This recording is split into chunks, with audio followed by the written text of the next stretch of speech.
Ramadan tiba, Ramadan tiba, Ramadan tiba. Marhaban ya Ramadan, marhaban ya Ramadan, marhaban ya Ramadan, marhaban ya Ramadan. Assalamualaikum warahmatullahi wabarakatuh. A'udzubillahi minasyaitonirrajim. Bismillahirrahmanirrahim. Alhamdulillah, alhamdulillahilladzi arsala rasulahu bil huda wa dinil haqq liyuzhirahu 'alad dini kullih wa kafa billahi syahida. Asyhadu an la ilaha illallah wa asyhadu anna Muhammadan abduhu wa rasuluh. Raditu billahi rabbah wa bil islami dina wa bi Muhammadin nabiyya wa rasulah. Rabbi shrah li sadri wa yassir li amri wahlul 'uqdatam min lisani yafqahu qawli. Amin. Alhamdulillah, syukur tidak habis-habisnya kita panjatkan kepada Allah Subhanahu wa taala atas nikmat sehat, nikmat iman, nikmat Islam yang Dia berikan kepada kita ya pada hari ini di bulan suci Ramadan. Alhamdulillah ya, kita masih bisa melakukan amal-amal ibadah, amal-amal soleh di bulan suci Ramadan. Mudah-mudahan Allah Subhanahu wa taala senantiasa memberikan kepada kita taufik, hidayah dan maghfirahnya kepada kita semuanya, sehingga kita semua bisa melalui bulan suci Ramadan ini dengan amal-amal kebaikan, amal-amal soleh, dilimpahkan keberkahan dan kebaikan bulan suci Ramadan. Amin ya rabbal alamin. Tidak lupa sholawat salam selalu kita berikan kepada Dia, sang kekasih Allah, manusia agung, Nabiullah Nabi Muhammad sallallahu alaihi wasallam, yang kita semuanya sebagai umat Islam wajib mengikuti sunnah-sunnahnya. Dan mudah-mudahan kita semuanya diberikan oleh Allah kemudahan dalam menjalankan sunnah-sunnah beliau, sehingga kita semuanya pantas dan layak untuk dikumpulkan dan dipertemukan dengan Dia, sang kekasih Allah, di dalam surganya yang tertinggi, itu surga Firdaus, insyaallah. Amin ya rabbal alamin. Bapak Ibu rahimakumullah dan anak-anak solih-solihah yang Bu Ati cintai karena Allah Subhanahu wa taala. Baiklah, hari ini kita akan sama-sama menasehati diri kita sendiri untuk saling mengingatkan dalam rangka tawassul bil haq wa tawassul bis sunnah, bahwa Ramadan ini adalah bulan yang penuh dengan keberkahan, bulan yang penuh dengan kebaikan. Di sana ada rahmat, maghfirah dan ampunan dari Allah Subhanahu wa taala. Maka kita semuanya jangan melewatkan bulan yang memang disediakan oleh Allah. Bulan sebagai terminal ruhiyah bagi diri kita.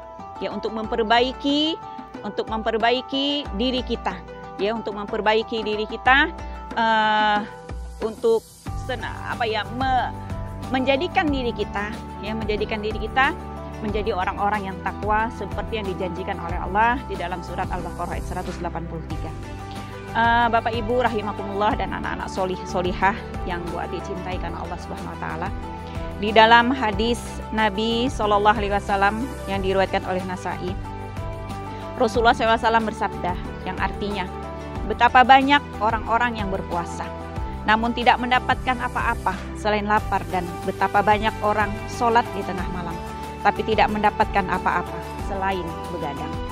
Nah, di sini Bu Ati ingin menyampaikan adalah siapa saja orang-orang yang merugi, yang dia tidak mendapatkan apa-apa di bulan suci Ramadan. Yang pertama adalah orang yang puasa tapi dia hanya mendapatkan lapar dan haus. Nah, di dalam hadis yang diriwayatkan oleh At-Tabrani, orang yang pahala puasanya hilang itu adalah orang-orang yang senantiasa bergunjing, berdusta, dan senantiasa melihat aurat lawan jenisnya dengan hawa nafsu.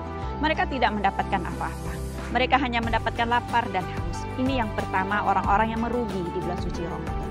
Yang kedua, orang yang tidak mengikuti tarawih sampai selesai.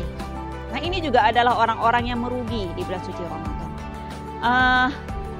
Ibadah sholat sunnah, ya, sholat qiyamul lail di bulan suci Ramadan yang dicontohkan oleh Rasulullah SAW, yaitu sholat tarawih berjamaah di masjid. Nah, ketika kita sholat tarawih di masjid, jangan sampai kita tidak mengikuti imam sampai selesai.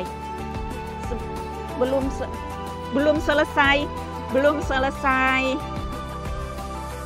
sholatnya, kita sudah pulang, ya. Nah ini atau kita sudah keluar dari masjid, ya. Maka di sini kita tidak akan mendapatkan apa-apa. Di dalam sebuah hadis, ya, yang diriwayatkan oleh Ahmad, sesungguhnya jika seseorang sholat bersama imam hingga imam selesai, maka ia dihitung mendapatkan pahala sholat di sisa malamnya.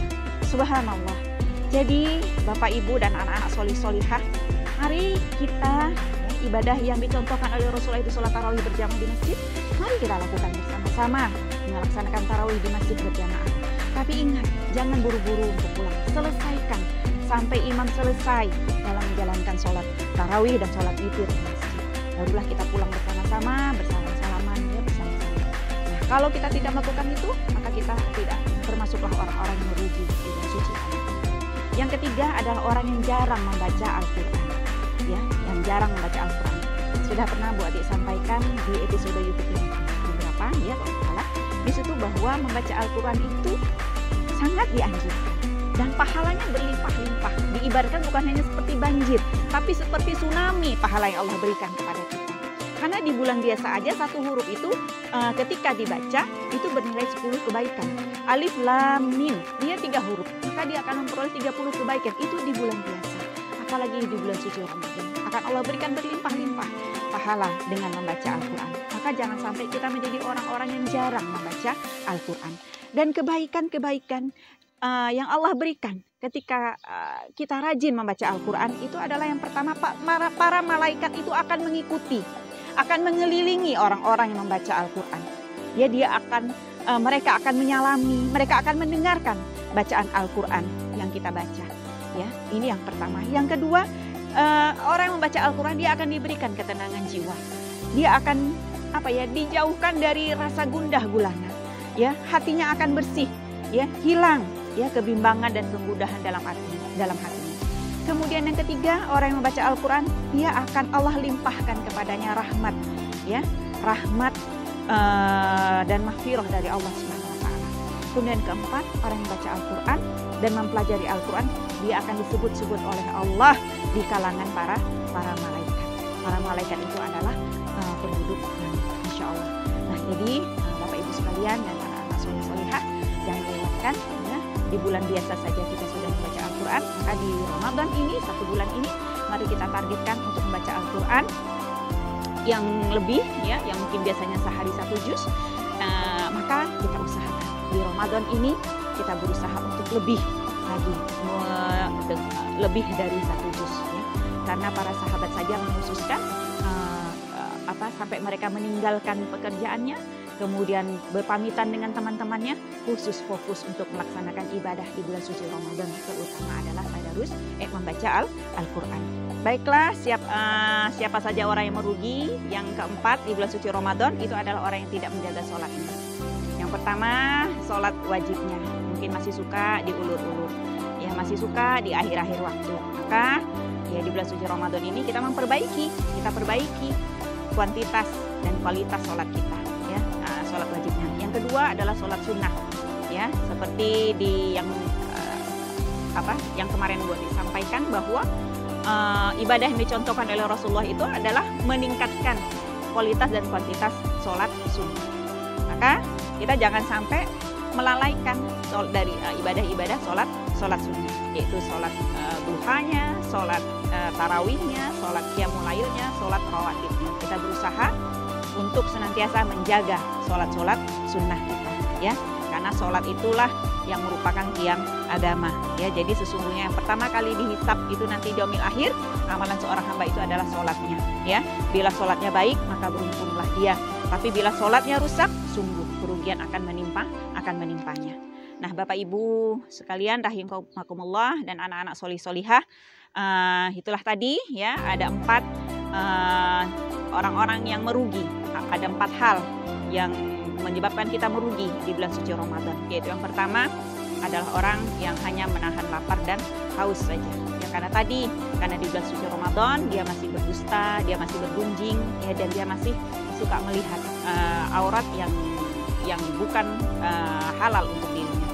Kemudian yang kedua itu adalah orang-orang yang tidak mengikuti tarawih sampai selesai. Yang ketiga adalah orang yang jarang membaca Al-Quran, ya, yang jarang berinteraksi dengan Al-Quran. Yang keempat adalah orang yang tidak menjaga sholat sunnahnya, ya. Nah, mungkin ini ada 4 dan mudah-mudahan kita semuanya senantiasa diberikan oleh Allah kemudahan, ya, taufik untuk menjalankan semua ibadah-ibadah di bulan suci Ramadan, sehingga kita tidak termasuklah orang-orang yang merugi. Mari kita karantina diri kita ya di bulan suci Ramadan ini, terutama kita karantina diri kita dengan Al-Quran. Caranya adalah membacanya setiap hari, memahami kandungan ayatnya dan mengamalkannya. Mudah-mudahan kita di akhir Ramadan ini menjadi pribadi-pribadi yang lebih berkualitas lagi, insya Allah. Wallahu a'lam bishawab. Alhamdulillah. Wassalamualaikum warahmatullahi wabarakatuh.